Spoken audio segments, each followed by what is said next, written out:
Assalamualaikum warahmatullahi wabarakatuh. Perkenalkan, nama saya Nabila Utami dengan NIM 22375050 dari Prodi Teknik Informatika. Sebelumnya saya mengucapkan terima kasih kepada dosen pengampu mata kuliah Basis Data Ibu Erni Rauza STMkom, dan di sini saya akan menjelaskan materi ERD dan normalisasi database untuk memenuhi nilai mata kuliah Basis Data. Yang pertama, ERD, Entity Relationship Diagram. ERD ini merupakan suatu diagram yang berisi komponen-komponen himpunan entitas dan himpunan relasi yang dilengkapi dengan atribut-atribut. Adapun simbol-simbol yang biasa digunakan dalam ERD yaitu ada entity digambarkan dengan simbol persegi, ada atribut digambarkan dengan simbol elips, ada relasi digambarkan dengan simbol belah ketupat, dan ada link digambarkan dengan simbol garis. Entity ini adalah kumpulan objek yang didefinisikan secara unit atau saling berbeda, merupakan himpunan objek seperti orang, benda, serta lokasi baik abstrak maupun nyata, di mana data disimpan. Pada umumnya, entitas diberi nama dengan kata benda.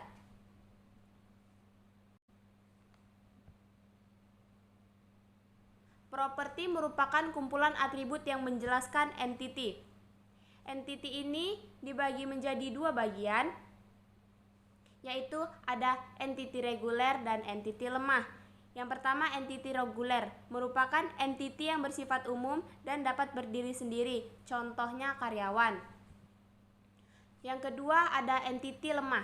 Entity lemah merupakan entity yang keberadaannya bergantung pada entity lainnya, di mana tidak mempengaruhi sistem secara keseluruhan, contohnya anak karyawan. Selanjutnya ada atribut. Di setiap entitas pasti memiliki elemen yang disebut dengan atribut, di mana fungsi utama dari atribut adalah untuk mendeskripsikan karakteristik dari entitas tersebut, sehingga sering disebut elemen data dari entitas dan relasi.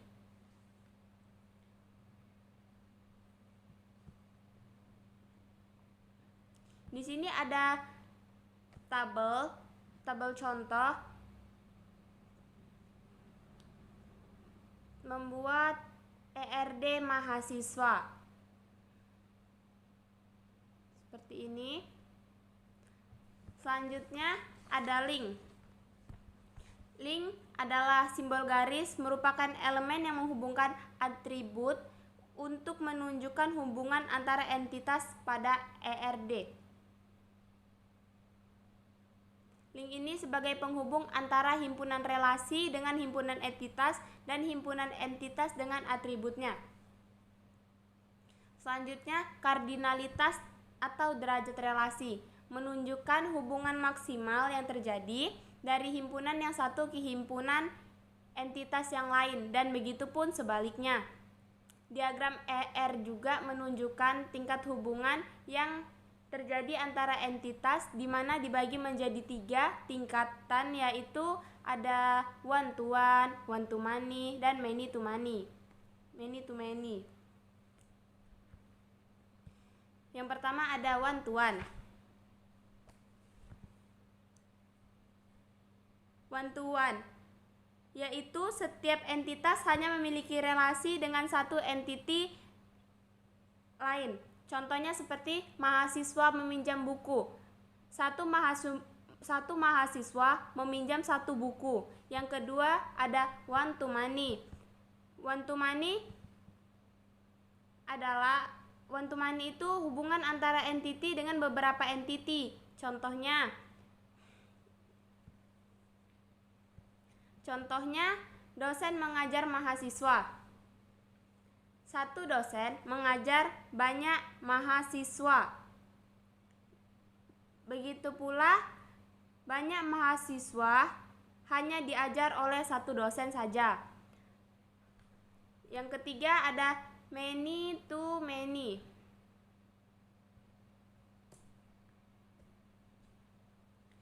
Many to many yaitu setiap entity bisa mempunyai entity lain.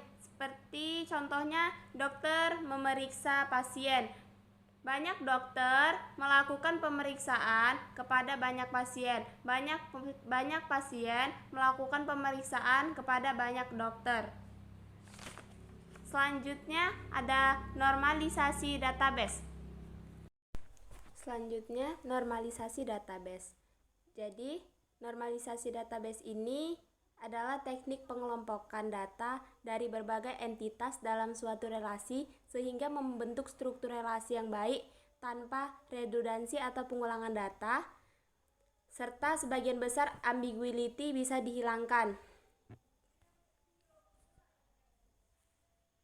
Tujuan normalisasi adalah mengubah nilai kolom numerik dalam himpunan data untuk menggunakan skala umum tanpa mendistoris perbedaan dalam rentang nilai atau kehilangan informasi. Proses normalisasi yaitu dapat diuraikan dalam bentuk tabel, selanjutnya dianalisis berdasarkan persyaratan tertentu ke beberapa tingkat. Apabila tabel yang diuji belum memenuhi persyaratan tertentu, maka tabel tersebut perlu dipecah menjadi beberapa tabel yang lebih sederhana sampai memenuhi bentuk yang optimal. Tahapan normalisasi dimulai dari tahapan paling ringan 1NF hingga paling ketat 5NF. Biasanya hanya sampai pada tingkatan 3NF atau BCNF karena sudah cukup memadai untuk menghasilkan tabel yang berkualitas baik.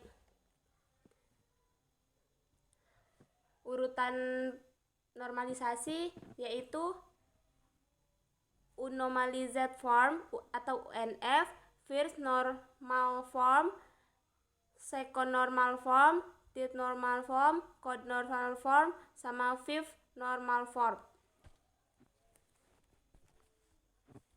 Jika kriteria ketiga BCNF tidak dapat terpenuhi, maka paling tidak tabel tersebut tidak melanggar bentuk normal tahap ketiga, 3RD Normal Form atau 3NF.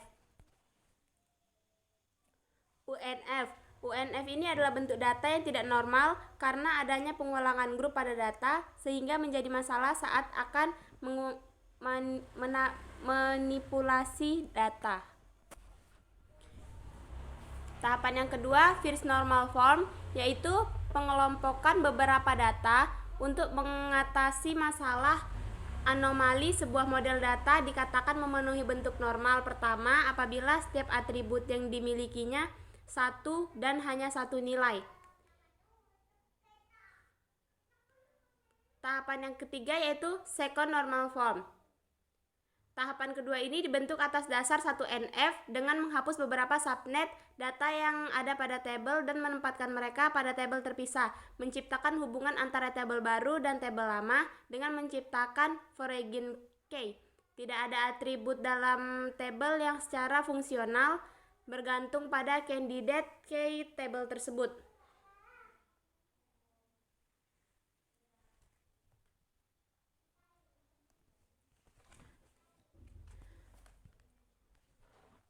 Tahapan yang keempat,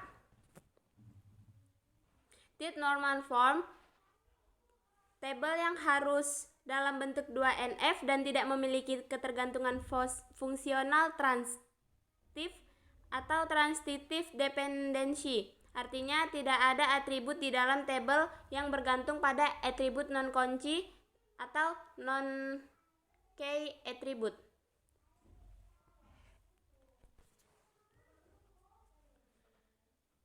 Tahapan yang kelima, kode normal form.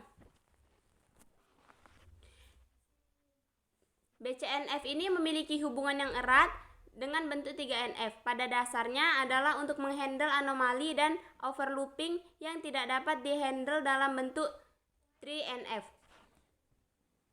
Bentuk BCNF terpenuhi dalam sebuah tabel jika untuk setiap fungsional dependensinya terhadap setiap atribut atau gabungan atribut dalam bentuk X, Y, maka X adalah super key. Tabel tersebut harus didekomposisi berdasarkan fungsional dependensi yang ada, sehingga X menjadi super key dari tabel-tabel hasil dekomposisi. Setiap tabel dalam BCNF merupakan 3NF Akan tetapi, setiap 3NF belum tentu termasuk BCNF. Perbedaannya, untuk fungsional dependensi, X, A, BCNF tidak memperbolehkan A sebagai bagian dari primary key.